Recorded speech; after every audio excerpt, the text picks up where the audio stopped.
Grandfather, is it true the world ends beyond the Silver Sea? Hokar laughed. No, boy, though your grandmother used to swear it did.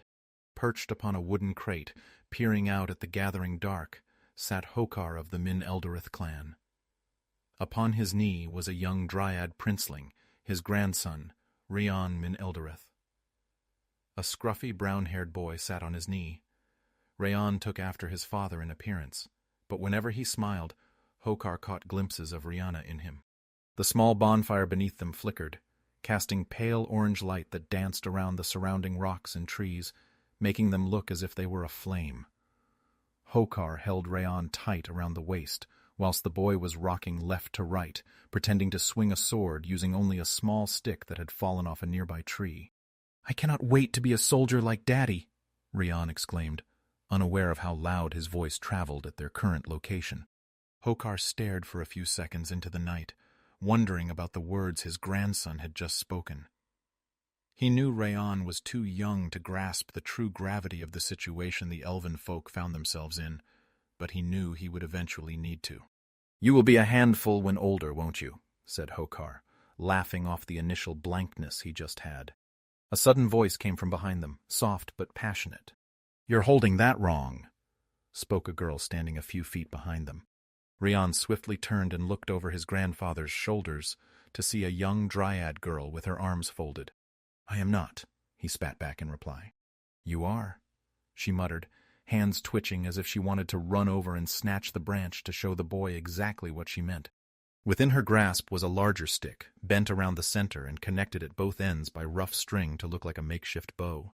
Adora of the Zin Halathar clan was only a few years older than Rian, yet she already carried herself with the seriousness of an adult. Since losing her parents the year before, she had lived under Hokar's care, and he had trusted her with a responsibility she took far too seriously for her age: keep an eye on Rayan. She did not complain about it. In truth, Hokar doubted he could separate the two children even if he tried. "It's okay if you want to find some sleep, Adora. We too are about to rest," said Hokar. Adora hesitated, her eyes darting between the two figures sitting atop the crate. Hokar turned his head to face her. "It's fine, go on," he spoke, nodding for her to depart. She relaxed and trotted off back into the mountain. The sky was peaceful tonight. All that could be seen was the crescent moon, covered in clouds, and the mystical fog, which seemed to be competing for space in the night sky. It was all rather wonderful, Rayan felt. He knew bits of what was happening in the world, but his grandfather always reassured him not to worry. Rayan dropped the stick to the ground, lay back into Hokar's shoulder, and let out an exaggerated yawn. "Read me a story. I want to dream of battles," Rayan said, taking hold of Hokar's arm and putting it around him for comfort. I feel you're best at stories, but I could tell you about stuff in our history if you have the ear," Hokar replied. Rian nodded and settled a little more. Hokar cleared his throat, and from a small satchel on his waist he rummaged around. "Where is the blasted thing? Here it is." He pulled a weathered journal from his satchel, one so old the leather had begun to crack. "I'll try to make it sound exciting for you, okay? But don't hit me if I sound like an old scholar," Hokar spoke. Rian made a quiet sound as a response. Hokar opened the book and fingered through some of the pages and cleared his throat a second time. "In the dawn of our recorded history, the world of Aetheria was defined by its sharp divisions. To the far west lay Aldenor, a coarse, mountainous land of jagged peaks and unyielding earth. To the east lay Eithilgard, a magnificent expanse of lush green forests, vibrant plant life, and untamed growth. Separated from both by the bitter frost of the far north lay the Umbral lands, a desolate waste of perpetual ice about which neither race possessed any deep lore. Between these three continents spanned the great bridges, colossal, ancient structures of carved stone from a bygone epoch. No living soul knew who the architects or forgotten gods achieved these monumental architectural feats, though scholars debated whether they were left as gifts or placed as ancient warnings. Two bridges connected the northern tips of Aldenor and Eithilgard directly to the frozen wastes of the Umbral lands, while a third massive span linked the eastern border of Aldenor to the western frontier of Eithilgard.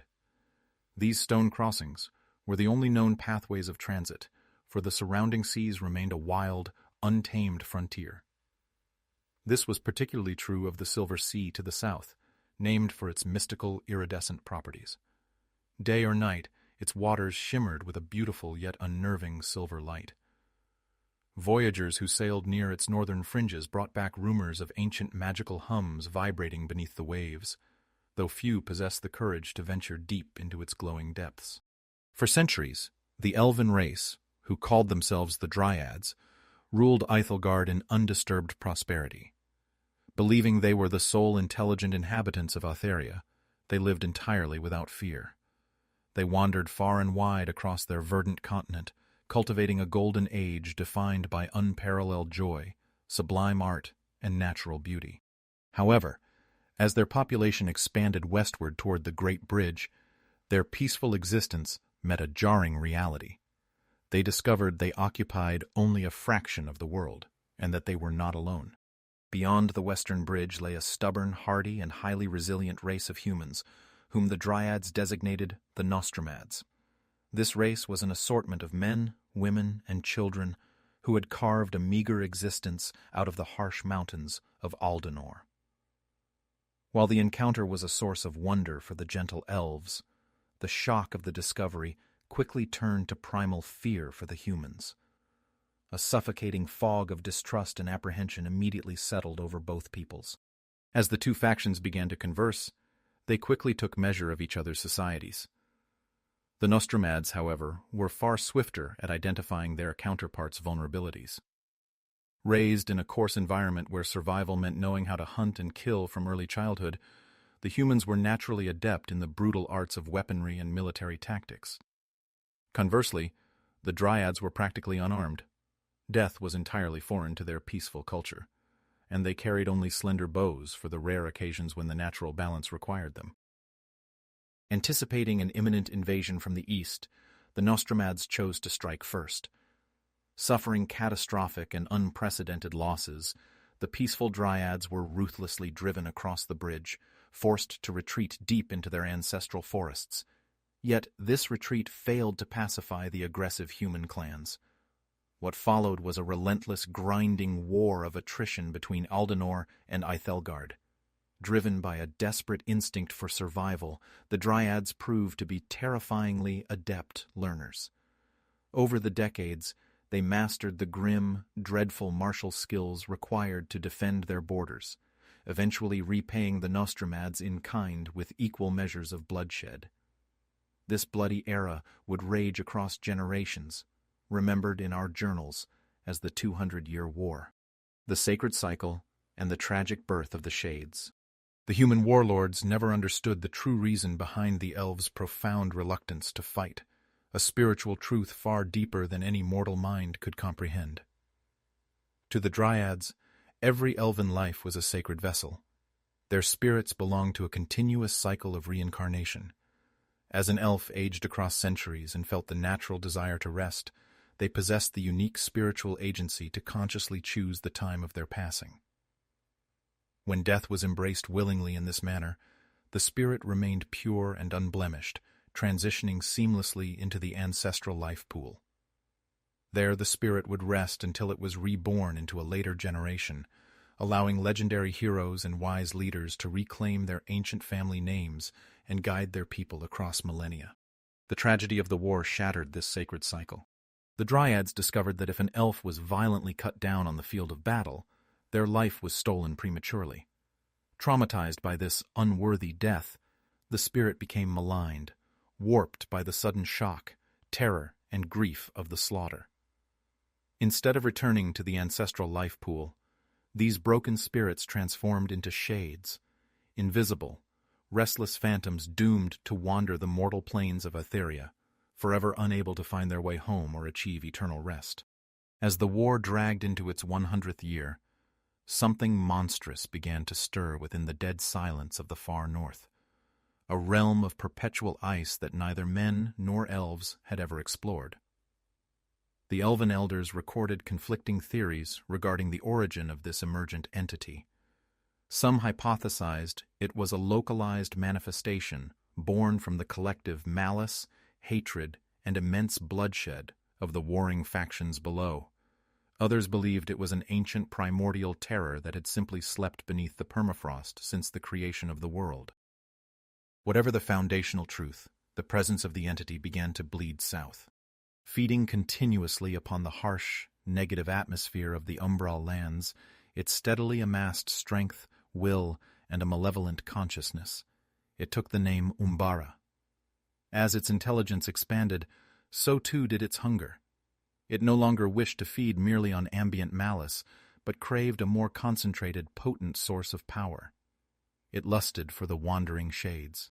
Umbara devised a horrific method to not only feast upon these invisible elven spirits, but to actively weaponize them. By devouring and twisting the residual energy of a shade, Umbara gained the dark, necromantic power to reanimate the fallen soldiers of either race. Infusing his foul sorcery into the rotting corpses, he gave rise to the Inimicus, a brutal, mutated, orc-like abomination that marched blindly in accordance with his dark will.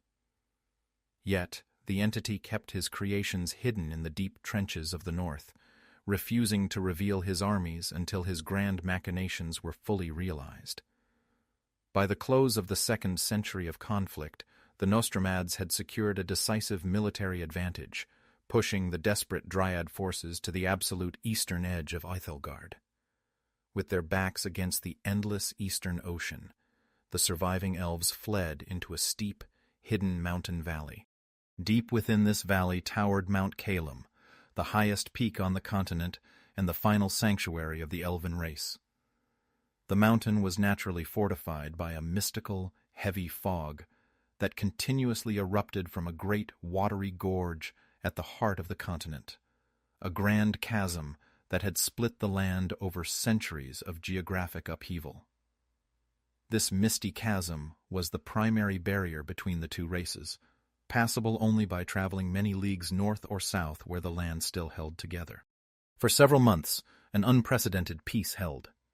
The elves fortified Mount Calum, praying the mystical vapors would permanently obscure the routes to their home. The persistent Nostramads, however, erected permanent war camps along the western banks of the chasm, patrolling the borders day and night. From his frozen throne, Umbara watched it all unfold and recognized his moment had arrived. One fateful night, the entity's dark consciousness swept southward across the northern bridge, descending upon the upper reaches of Aethelgard. There, he encountered an overwhelming abundance of trapped shades and began a massive harvest. The sheer, concentrated force of his icy, malevolent aura was so potent that it withered everything it touched, completely dissipating the mystical fog that shielded Mount Calum. A patrolling vanguard of Nostramads looked up to see the sudden clearing of the skies, which unexpectedly revealed the hidden paths to the final Dryad stronghold. Ignorant of the dark entity that had caused the anomaly, the human armies immediately mobilized. Satisfied that the slaughter would resume, Umbara retreated across the northern wastes, a region the elves thereafter christened the Bone Wastes, to let the factions destroy one another. With their sanctuary completely exposed, the final bloody battle of the war commenced. The legions of Aldenor marched through the Bone Wastes, striking directly at the base of Mount Calum. Realizing there was no further room for retreat, the remaining Dryad military vanguard launched a desperate, suicidal counteroffensive at the mountain's foot. Their sole objective was to hold the line long enough for the non-combatants and civilians to flee to the highest peaks of the sanctuary, far above the cloud line. It was during this brutal clash that history records the ultimate sacrifice of the Min Eldareth clan. The rulers of the Dryads, Hothan and his wife Rihanna, perished while fighting on the absolute front lines of the vanguard. Their deaths left their young son, the princeling Rian Min Eldareth, an orphan. Taken under the protective guardianship of his aging grandfather Hokar, young Rian was raised in an environment defined by grief and loss. Because his parents had been violently cut down in battle, their spirits were permanently severed from the ancestral life pool, condemned to the outer wastes as shades.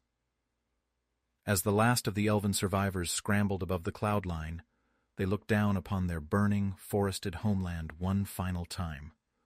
To ensure the human armies could never ascend, the elven artificers intentionally triggered massive, coordinated rock slides around the circumference of Mount Calum.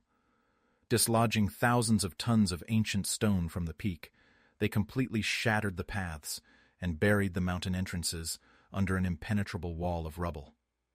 The Dryads were finally safe from the wrath of men, but they were entirely cut off from the world below, trapped atop their own skybound sanctuary. A decade and a half passed in the silence above the clouds. Isolate and secure, the surviving Dryads established a modest, peaceful existence, entirely unaffected by the politics of the lower realms.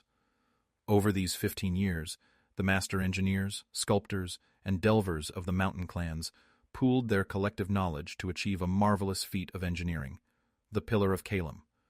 This was a singular, massive mechanical platform capable of traversing the vertical interior of the mountain, bored straight down through the stone from the peak to the hidden forest floor below.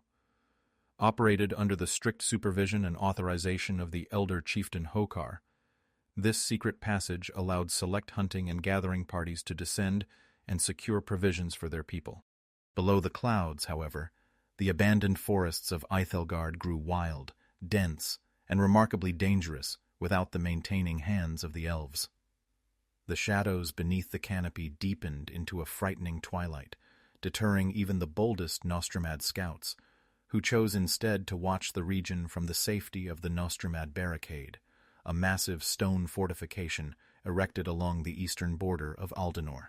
While both civilizations seemed content with this tense, stagnant peace, the dark entity in the umbral lands grew increasingly restless. Starved of the fresh spiritual energy generated by active conflict, Umbara knew the time had come to execute his ultimate design.